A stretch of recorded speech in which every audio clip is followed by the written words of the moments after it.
C'est le premier jour d'être un étudiant de deuxième année pour Izumi Igu, et ce matin-là, il s'assure de quitter la maison tôt. Il ne veut pas faire attendre sa petite amie, Shikimori Mikon.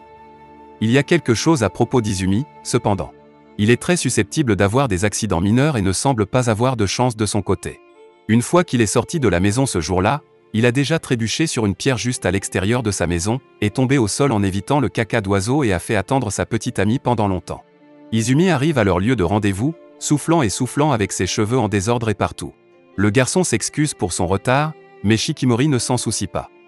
C'est une fille adorable et douce, comprenant toujours les difficultés d'Izumi, même lorsqu'il la faisait attendre. Ensemble, ils vont à l'école à pied. Izumi pense que sa petite amie est mignonne, mais parfois elle a un côté qui n'est pas du tout mignon. Que pouvait-il vouloir dire par là? Alors qu'ils marchent vers l'école, en passant par le trottoir, un camion à grande vitesse s'approche dans leur direction générale. Shikimori est rapide à ses sens et met Izumi en sécurité. Elle lui demande s'il va bien.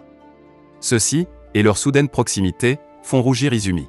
Parfois, sa petite amie n'est pas mignonne du tout, parfois, elle est incroyablement cool. Il est captivé par la façon dont Shikimori pourrait être si cool malgré le fait qu'elle soit une fille mignonne et douce. Voir ce côté d'elle lui donne une sensation chaleureuse et floue. Le couple arrive enfin à l'école. Ils sont accueillis par une rangée de belles fleurs de cerisier en pleine floraison. Leur première activité de la journée est de regarder dans quelle section de classe ils se trouvent. Ils prient tous les deux et souhaitent être dans la même classe cette année également. Shikimori n'est cependant pas très loquace à ce sujet. Elle maintient une attitude calme et posée pendant qu'Izumi prie à haute voix pour qu'il soit à nouveau dans la même classe que sa petite amie. Les cieux ont répondu à leur prière en découvrant qu'ils sont à nouveau dans la même classe cette année. Leurs amis Hashimitsu Igui, Inuzuka Shu et Nekozaki Kyu sont également dans la même classe.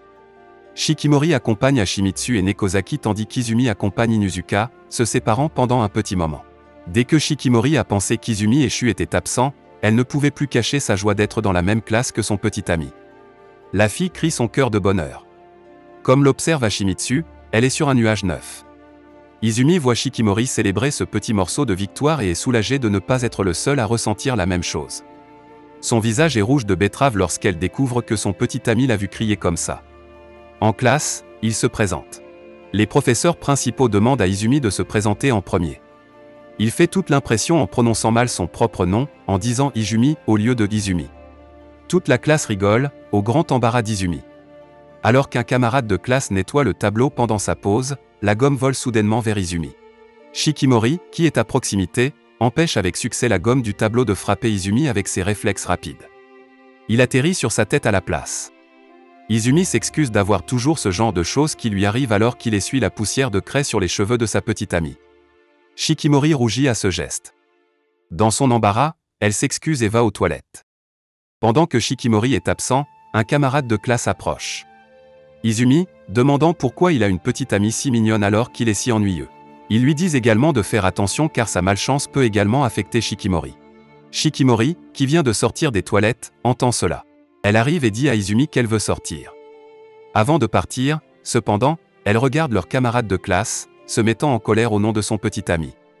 Les garçons ont peur mais sont toujours amoureux d'elle, disant qu'elle est jolie même en colère. Quelle bande de simps envieux. Pendant ce temps, Shikimori dit à Izumi de ne pas s'inquiéter des paroles de leur camarade de classe. Pourtant, Izumi ne semble pas du tout gêné par cela. Après l'école, Inuzuka invite Izumi à sortir. Il s'avère que Shikimori, Hashimitsu et Nekozaki prévoient également de sortir ensemble, alors ils décident tous de passer du temps ensemble à la place.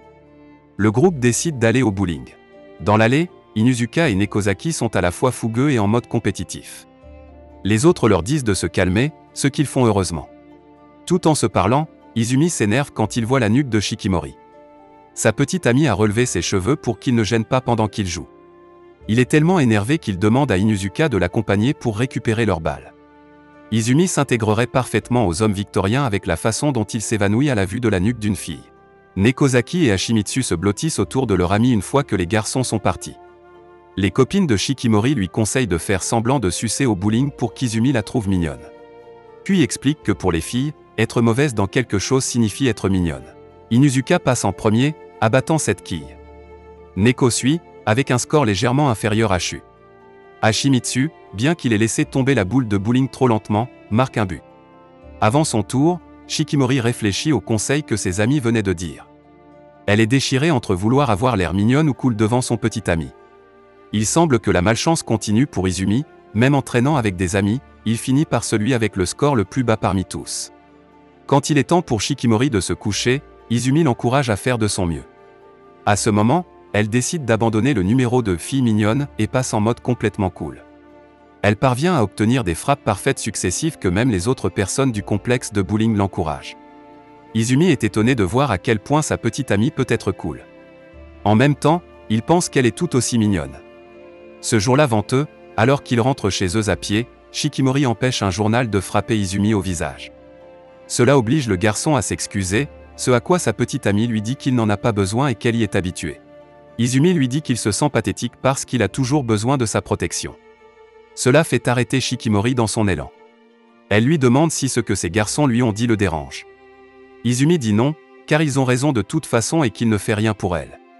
Avant qu'il ne puisse continuer, une grande enseigne d'un magasin se brise et tombe directement sur Izumi. Il semble que le sang-froid de Shikimori ne soit pas encore mort alors qu'elle parvient à éloigner la pancarte de son petit ami. À ce stade, nous pouvons tous convenir qu'elle est sa protectrice, son chevalier en armure étincelante. Elle lui dit que tout ce qu'il a à faire est de rester à ses côtés et qu'elle va continuer à le protéger parce qu'elle le veut. Cela fait battre le cœur d'Izumi. Il lui dit qu'il est amoureux d'elle. Elle rougit tout en le réprimandant pour avoir dit cela dans un tel cadre. C'est le jour du tournoi de sport de balle et les garçons jouent au football pendant que les filles jouent au volleyball. Izumi sait qu'il n'est pas bon en matière de sport, se retrouvant souvent dans des situations où il pourrait être blessé, alors il prévoit de faire de son mieux pour soutenir Shikimori à la place. Cependant, ses plans de soutien à Shikimori sont brisés lorsqu'il découvre que le calendrier des matchs de volleyball des filles et de football des garçons se chevauche. Il lui tient la main et lui dit que même s'ils sont séparés, il l'encouragera tout le temps. Bien sûr, pendant le match de football des garçons, Izumi subit un malheur après l'autre, avec sa malchance et sa maladresse combinées. Alors qu'il tentait d'attraper le ballon d'Inuzuka, sa cravate de chaussure se démêle, le faisant tomber au sol. Shikimori voit cela de loin et s'inquiète pour lui. Dans un autre cas, il essaie de frapper le ballon uniquement pour qu'il soit emporté par une forte rafale de vent. Il perd l'équilibre et retombe au sol. Et le dernier parmi la série de malheurs est la balle qui le frappe à la tête. Le côté surprotecteur de Shikimori ne pouvait plus supporter de voir tout cela, alors elle se précipita vers lui malgré le match de volleyball sur le point de commencer dans quelques minutes. Izumi est emmené au bureau de l'infirmière. Là, Shikimori veille sur lui, clairement inquiet pour son bien-être. Il lui dit qu'il va bien. Il se sent déprimé de savoir qu'il l'a de nouveau inquiété. Alors qu'elle passe ses doigts dans ses cheveux, elle remarque une grande cicatrice sur son front. Izumi lui dit qu'il a souffert de blessures assez graves dans le passé. Elle dit qu'il devrait simplement rester à ses côtés car elle s'inquiète beaucoup pour lui. Dès que Shikimori est sur le point d'aller à son match de volleyball, Izumi dit que lui aussi peut la protéger. Sa petite amie le taquine en lui répondant qu'elle peut peut-être se cacher sous les couvertures avec lui et sauter la partie. Cela prend Izumi au dépourvu, rendant son visage rouge. Elle rit puis part pour son match. Lors du match de volleyball féminin, l'équipe de Shikimori et Neko fait face à un adversaire redoutable, la du club de volleyball. Leur classe est actuellement en train de perdre. Izumi et Inuzuka arrivent au moment idéal. Izumi rassemble son courage et crie fort, disant à Shikimori de faire de son mieux, ce qui l'enflamme. Grâce aux efforts de Shikimori, et des autres membres de l'équipe également, leur classe remporte le match avec succès. Izumi la félicite en lui tenant la main tout en lui disant qu'elle a fait un travail fantastique. De nouveau agitée, sa voix tremble lorsqu'elle répond qu'elle n'a bien fait que parce qu'il l'encourageait. Il mentionne qu'elle est très athlétique, alors que lui, en revanche, a dû sortir tôt dans le match de football. Elle le rassure en lui disant qu'il a l'air si cool quand il fait de son mieux. Être complimenté par sa petite amie le rend heureux et un peu timide. En raison de ce match de volleyball, Shikimori a acquis plusieurs fans. Ils demandent tous des photos et des autographes, jusqu'à ce qu'ils voient Izumi. Les fans demandent s'il est son petit ami et ils se rendent compte qu'il est aussi mignon. Quand quelqu'un essaie de le frapper, Shikimori agit enfin. Quelques jours plus tard, pendant leur pause, Shikimori est toujours entouré de certains de ses fans. Il la flatte, certains l'invitant même à manger avec eux. Même Nekozaki a ses propres fans. On dirait que le match de volleyball a eu beaucoup d'impact sur les deux. C'est cependant un problème pour Izumi. Il ne peut même pas s'approcher de Shikimori car elle est constamment entourée de ses fans.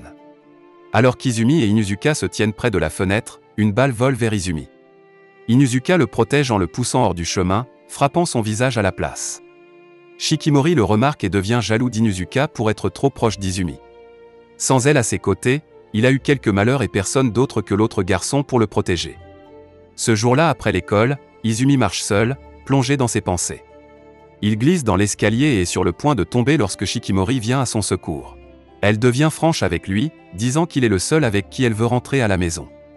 Izumi trouve un Shikimori jaloux, lui disant qu'il a été plus avec Inuzuka qu'avec elle ces derniers temps. Izumi en rit et lui dit qu'il se dirige en fait vers l'entrée de l'école pour l'attendre, et sa présence lui manque. Shikimori est heureux et, en même temps, nerveux après avoir entendu cela. Ils finissent par rentrer ensemble à pied, comme toujours. Un jour après l'école, Inuzuka donne à Izumi des billets gratuits valables pour 2 personnes. Inuzuka dit qu'il ne peut pas les utiliser car il doit travailler, alors il les donne à Izumi à la place. Et juste comme ça, une date de cinéma est fixée entre le jeune couple. Cette nuit-là, Izumi revient sur toutes les fois où il est sorti avec Shikimori et tous les malheurs qu'il a fini par lui faire subir. Pour éviter que ces incidents malheureux ne se reproduisent, il prend sur lui de se préparer lourdement pour leur rendez-vous du lendemain. Le garçon se retrouve avec un sac à dos rempli de plein de choses. Il s'assure qu'ils viendront préparer le lendemain. Quant à Shikimori, elle a du mal à choisir quelle tenue porter. Elle fait un tel chahut que son frère aîné entre dans sa chambre pour vérifier ce qu'elle a fait. Il lui demande si elle sort le lendemain et elle lui dit qu'elle va voir un film avec un ami. Son frère ne la questionne plus et lui souhaite bonne chance. Le jour du rendez-vous arrive et Izumi n'est pas parti du bon pied. La sangle du sac à dos qu'il est censé apporter s'enclenche, alors il finit par la laisser à la maison. Izumi voit également un enfant perdu et l'emmène au poste de police en chemin. Et même s'il est en avance cette fois, Shikimori arrive toujours plus tôt que lui, l'attendant déjà à leur lieu de rendez-vous. Dès qu'il la voit, il est trop abasourdi pour parler. Aujourd'hui, Shikimori a même l'air plus mignon que d'habitude. Elle lui demande pourquoi il la regarde et si elle a l'air étrange, mais il répond rapidement qu'elle est vraiment ravissante. En montant dans le train en direction du cinéma, Izumi rêve éveillé à la façon dont leur rendez-vous au cinéma se déroulera.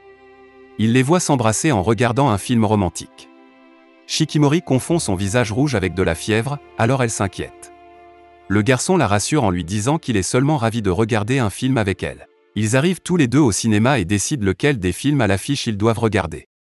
Izumi se demande dans quel genre de film Shikimori est et devine qu'elle aime probablement les films d'amour ou peut-être les films d'action. Il lui demande quel film elle veut voir. Elle répond que tout va bien pour elle et qu'elle regardera tout ce qu'il veut voir.